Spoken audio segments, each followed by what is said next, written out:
Welcome to my Bob Thurman podcast. I'm so grateful some good friends enabled me to present them to you. If you enjoy them and find them useful, please think of becoming a member of Tibet House US to help preserve Tibetan culture. Tibet House is the Dalai Lama's cultural center in America. All best wishes. Have a great day. This is episode number 22, titled The Fundamental Misknowing. Now, the Tibetan tradition, therefore, in its original form in Buddhism, is considered one of the most important things. The Buddha drew on it said the one thing that the Buddha wrote in his lifetime after being a Buddha. Before he was a Buddha, he wrote as a prince, of course. But after being a Buddha, he didn't write anything, supposedly. There's a tradition like that. But except he drew in the sand a wheel with 12 spokes. And this was the wheel of dependent origination, pratitya samutpada. And it ends with what we are confronted with, which is life. So the 12th step of it is old age and death. And the 11th step is birth. The 10th step, going backwards, is conception, existence, they say, or sense of being. It's Baba, actually. It's the same word. Then the step before that is grasping or taking, or grasping. And before that is the 9 is grasping, 8 is craving, I hope. Lemba, I think so. Oh, somebody got with him. It is. What? It is craving. What? Craving. Yeah, craving, that's right. Oh, good. I'm right. 8th is craving. 7th is contact, I think. I'm, are you sure? 7th is contact? Is it feeling? What? Do you have it there? Feeling? Is it feeling? I Isn't it tried. feeling? What? It's I have feeling. contact feeling. Feeling, that's right. Yeah, craving. Contact is 6th then. Feeling is 7th. Yeah. 8th is craving. Okay. And then right? So 6th is contact. 5th is the sixfold sense organization. The 6 media, I like to call them. The 6 media of sense, right? The 4th is name and form. The 3rd is consciousness. The 2nd is something like activities or functions or operation. Samskara, meaning to creation, even you could say. Samskara, sometimes I translate as creational activity. And then the 1st is ignorance. So what is interesting is that, and this again, I think we discussed this a little bit last night. This again has to do with the fact that when our human curiosity, our consciousness, our awareness wants to try to understand something, what we try to understand about it is how it came to be, how it is made. You want to find out its origin and its source. This is like how human curiosity works. Probably monkeys too. You want to find out how something happened or how it is made. So you go back looking for the cause. That's why in all theologies, etc., the idea of creation is a big deal, and why all authorities try to pretend that they know how things are created. Do you know what I mean? So the scientists were floundering around feeling nervous until they came up with the Big Bang. Then they could hold off the Pope. Do you know what I mean? And the religious people who claim to know how God created it and all this, the uncaused cause and all that sort of thing, which is the irrational idea. So the unmoved mover, that sort of thing. So in doing that, when you go back through a cycle from the existing life, which means old age and death, and from birth to old age and death, that's life, that's 11 and 12. And then you go back through that series of mental things, going back to the individuated consciousness, and then the creative activity. But then when its source is ignorance, what does that mean in a way? It means that really it's dependent non-origination. In other words, the origination is an error. It's based on error. It's based on misunderstanding. If you understand, nothing was created, actually. So even in the realist schools, who think of it as a kind of way of understanding the way that when they meditate on it, it is said, for example, that the Pratyeka Buddha, which means something like the hermit Buddha, who is a being who becomes enlightened to a certain degree without meeting a Buddha in a particular world or era or whatever, or nation or culture. But he does so because he or she does so because they somehow heard or remembered from previous life or run into in a text those 12 links of dependent origination, as it is called. And then they get back into that basic thing that the origin of things is ignorance. Not knowing, and or misknowing, as I prefer to translate it. And what is the misknowing? The misknowing is, what is the fundamental misknowing about each of us in the Buddha's analysis? Each of us knows what? What does everybody in this room know? What? Our own subjective existence. Well, we know that we exist. Yes. And this is the place where our absolutism is really most powerful. Is, like Descartes beautifully illustrated. He got back to that thing of I'm doubting, therefore I exist. Like I'm thinking, therefore I exist. In other words, this feeling of the sort of irreducibility of my own subjective being, which is what death then becomes such a big problem for, because then that's cancelled that. But and that sense seems to be absolute loss to us, because we think of that as absolute reality. And that, however, is the fundamental misknowledge in Buddha's view. From that misknowledge, then the world springs forth with functional activity, differentiation of self and other, consciousness of subjectivity of objects that are not the self, then name and form, meaning sort of differentiation between matter and mind. Name is encompassed, mind is encompassed by name, by language. And then the sense organs emerge from that, and their sense of objective spheres.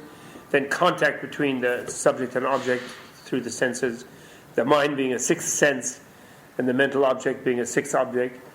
And then feeling, or feeling is a bad translation, sensation, pleasure, pain, or numbness. It is an emotion. Feeling has that double meaning in English of emotion, so therefore Vedana should not really be translated feeling as people do. It really is sensation. And then craving, because then you want the pleasant one, not the unpleasant sensation. You want pleasure, not pain. And then grasping for what you think will bring that through the craving, and then coming to a state of existence, and then being born, and then dying, and then it goes round and round. Yes? Discrimination, is that contact? They have something called discrimination in there? No, I mean like the idea of that. Isn't that? Well, no, discrimination comes right from the ignorance. Yeah. The ignorance itself, the misknowing, is a kind of discrimination. It's a kind of thinking, I'm something different from the world. Oh, okay. So that's the fundamental one. And then that elaborates itself in terms of functioning activities. And then there's awareness of a subjective with the dichotomously it's separated from the objects, etc. And then those elaborate into an embodiment. And they have this about formation of the mind in the womb, coming from the 10th stage. This 12 links is used, and it's used biologically, physically. It's used in many ways. But the fact that it reaches the base reasoning is the creator of the universe is ignorance of the relative is a very key point. And then that leads to the Madhyamaka thing, which is the non-origination of all things, which is a strange idea. And then when one first gets deeper with that idea, one develops what is called a tolerance of the birthlessness of all things. And then that tolerance becomes a positive awareness. And that's it. And what that means is that on the level of where we habitually perceive self and other as having intrinsic reality by instinctive habit, right, which we have, on that level, when we keep examining things, investigating them to see if that intrinsic reality holds up under analysis, and as it keeps dissolving, then what we come up with is that emptiness of that intrinsic reality. And then there's a very deep point there where that emptiness, in other words, the emptiness, we realize emptiness only by not being able to find the non-emptiness. So it's a negational realization. like a negative realization, like for example, when you realize that there's no elephant in the room, It isn't really any determined, it's not a sort of seemingly, it's a kind of open-ended realization. Because there's still, somebody could be wearing a charm bracelet with a little elephant on it that you might not have seen. But you think, well, I'm not really looking for an image of an elephant, I'm looking for a real one. Like an animal going trumpeting and slurping around with his nose, his trunk, and there's now no room for one. And I've looked everywhere, and then there's no elephant. So they're not. But so the cognition of the lack of elephant is different than if I see an elephant, which sort of seems to be terminated at a certain moment. But the non-elephant is a different kind, and it just sort of opens into that. And then you sort of make a decision. Well, I've looked enough. The criteria for that would be. That would enable an elephant to be here have been fully thought through, and I have looked and investigated, and there is none. So that's the way emptiness is understood, in other words. It's not understood, but when you viscerally do that, you come into experiences that are seemingly like nothingness type experiences. Things seem to melt away and dissolve or become transparent, it is said, and that's considered almost a danger. Because then what should happen, if you have the wisdom born of learning, is that your inquiring mind will not finding any other thing that looks like it's intrinsically real, except you think you found the intrinsic reality of it all, which is the emptiness you think you found. That mind will continue to go without needing another sentence or a phrase or a syllogism or an inference. And that emptiness itself will then be looked for, and it will not be found. And so that's called the emptiness of emptiness. The lack of that emptiness is the intrinsic reality of other things, in a way you can say, but it itself has no intrinsic reality either. That's very important. Yes? Is that a danger, though? I would think that would be part of using the same critical method. It is. The emptiness, what you did to everything else. Yeah, it is. But when you come at it meditatively, as a sequence of experiences, then there is this great danger and temptation to think because when you're looking for an intrinsic reality, so when you're looking for selflessness, you're not looking for selflessness. What looking for selflessness is looking for the self. And not finding it. Or looking for intrinsic realitylessness or emptiness is not looking for that, it's looking for intrinsic realities. Yeah. And then they dissolve under analysis. And so you didn't find them. And then that not finding them is the finding of emptiness, they say. But then at a point you run out of things which you might be ascribing intrinsic reality to, except emptiness itself.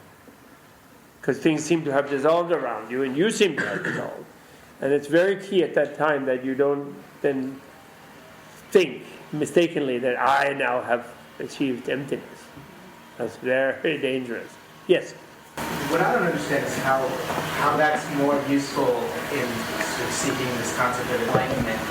I'm sorry, what? How it's more useful in achieving this concept of enlightenment than any other emotion or knowledge-based thing. Because isn't it still a subjective, whatever, the perception? Oh, you were the one doing on the subjective. That's good. You see, the subjective business, the subjective thing is that's the most key place where we attribute a self is to ourself.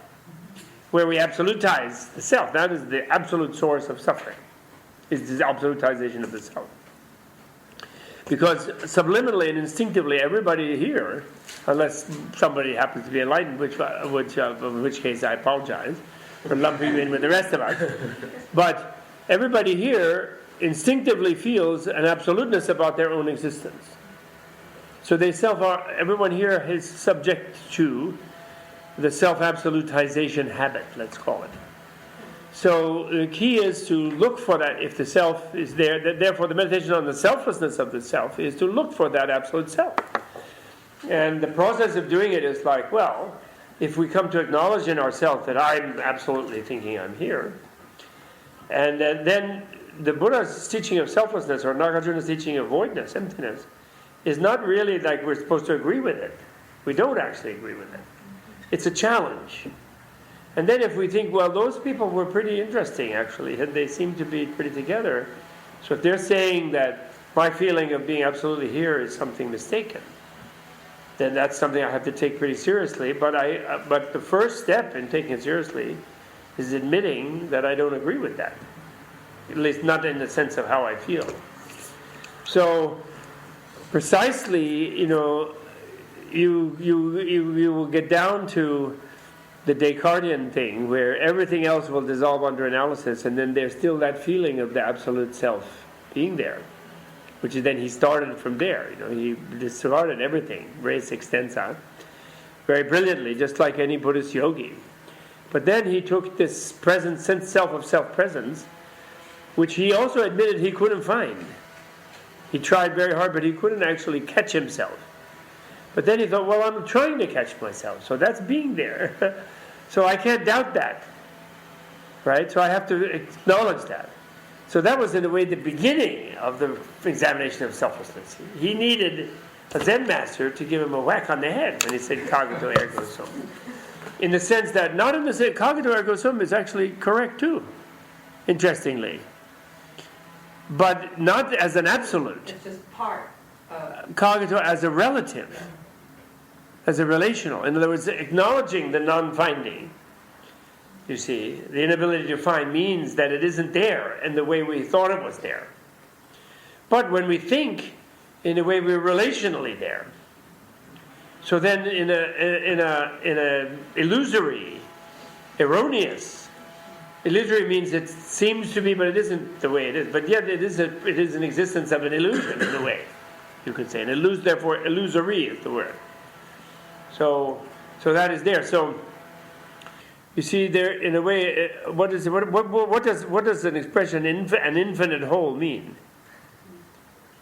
How can there be an infinite whole? The dichotomous concept of whole and part dissolves in the context of infinity, in a way, which is a negational. Infinity is a negative word.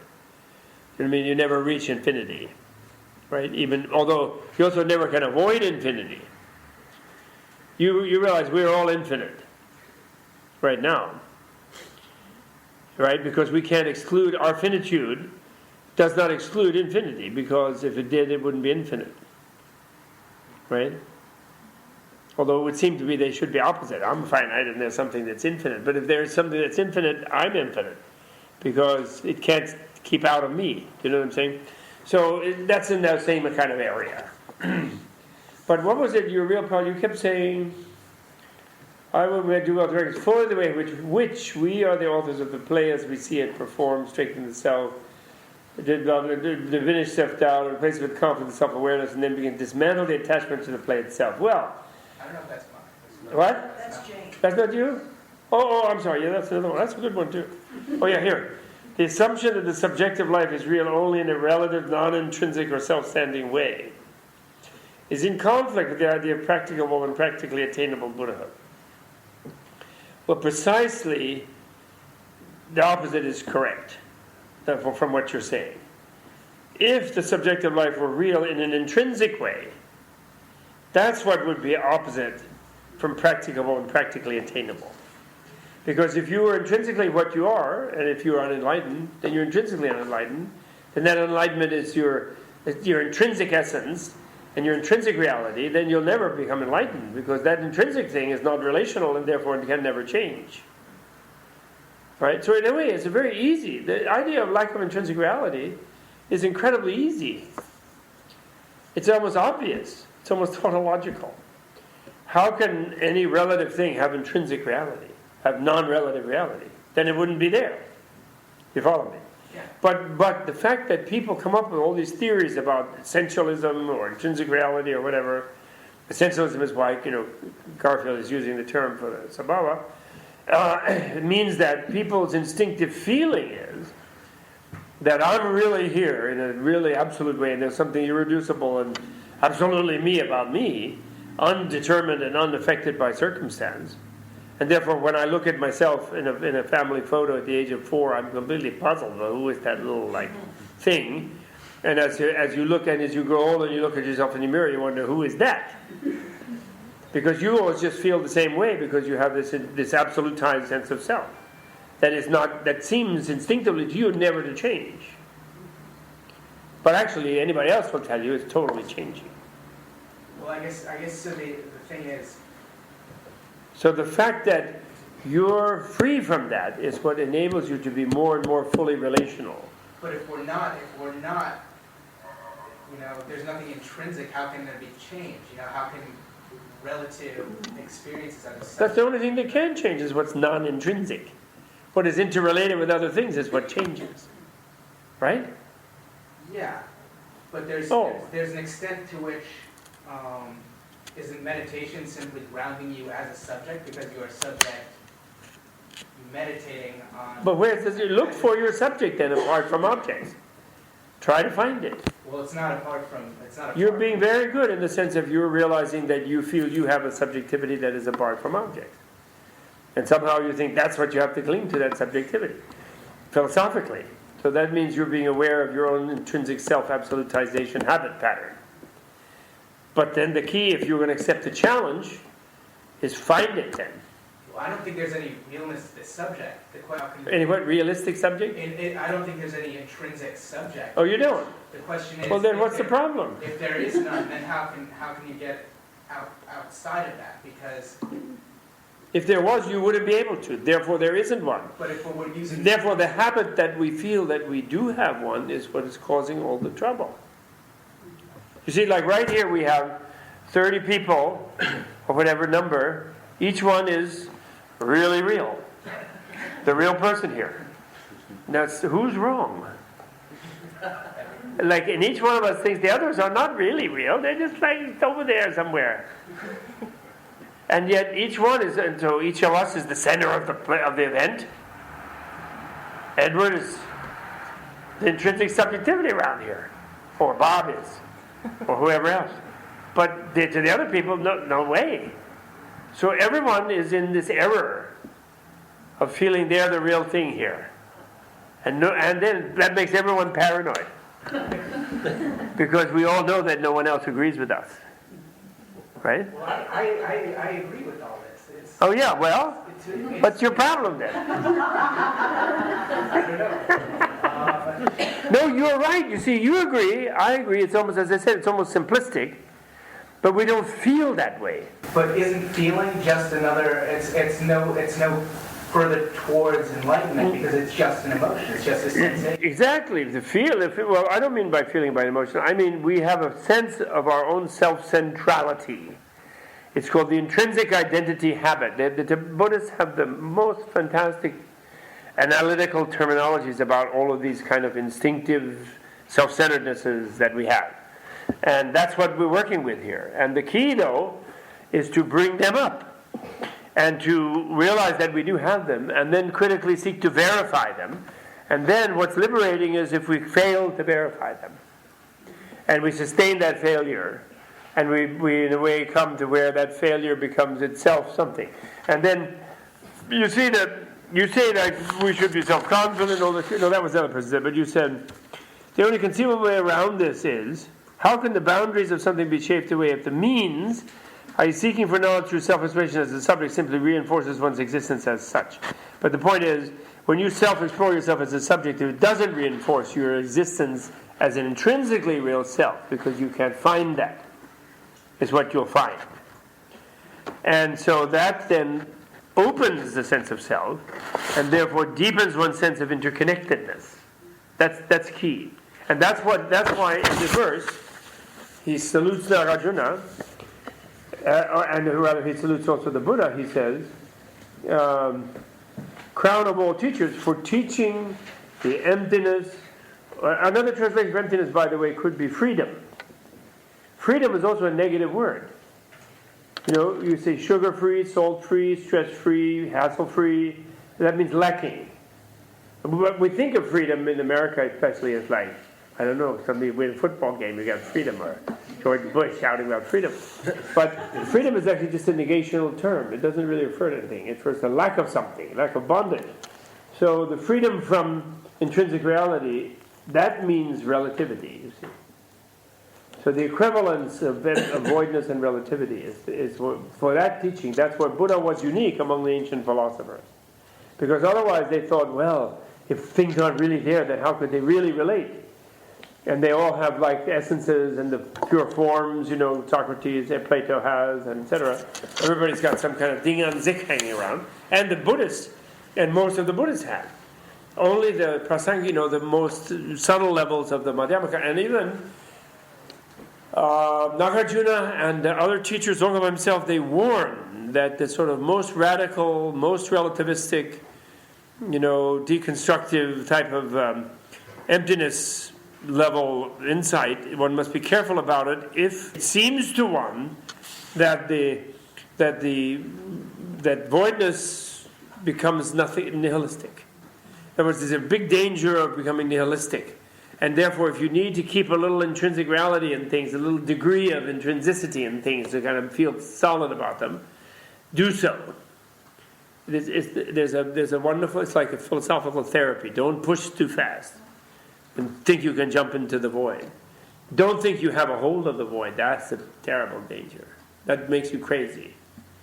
I understand emptiness. I did understand it. I had an experience of it. Therefore, I'm cool, no matter what. That's wrong. That's a disease. In Zen, that's called being stuck in the demon ghost cave. I like that. Zen is very fun, very graphic.